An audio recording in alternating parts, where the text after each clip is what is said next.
All right, thank you, John. Well, the U.S. Supreme Court has ended affirmative action in the college admission process. Here to explain the decision and its impact is Howard Schwaber, retired political science professor from UW-Madison. Thank you so much for joining us today. Well, my pleasure. Thanks for having me. So first off, can you just explain the impact of the ruling today on higher education? Sure, or I can try because it's not terribly clear. The opinion begins with a grand sweeping statement that says that colleges and universities may no longer give preferences based on race and admissions. But then, right near the end, on page 39, actually, there's this gigantic loophole, which says colleges may look at an individual student's essay and their description of how their race has affected them personally and take that into account. So effectively what this does, it clearly does away with any kind of blanket preference applied by the admissions department, and it shifts the burden to the student to write an effective essay making a tailored individual story about how race has affected them.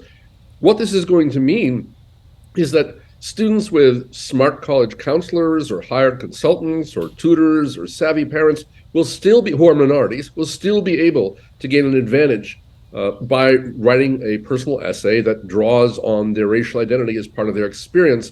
The students who are really going to be hurt by this are the ones who most need the help, students from poor schools that don't have college counselors or whose parents are not savvy about the admissions system. And they may find it much more difficult than it had been previously to be considered for admission. Well, you mentioned that we're still trying to see how this plays out for higher education. The question now, though, is could this be used to set a precedent to go towards other affirmative action policies in sectors like housing and employment?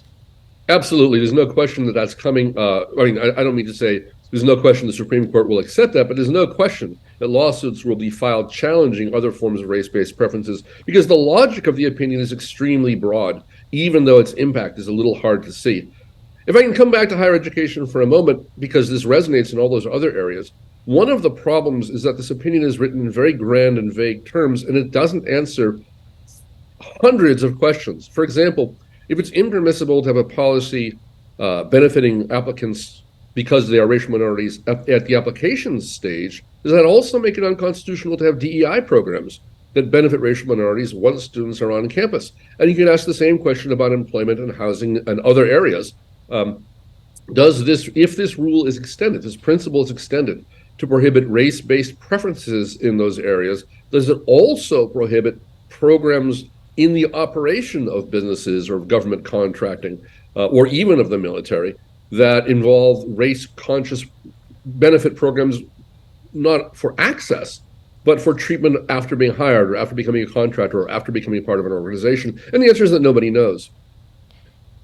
And really quickly, the president said today this is not the last word on this subject. What would have to happen to alter this decision? Oh, I don't think this decision is alterable in any short-term way.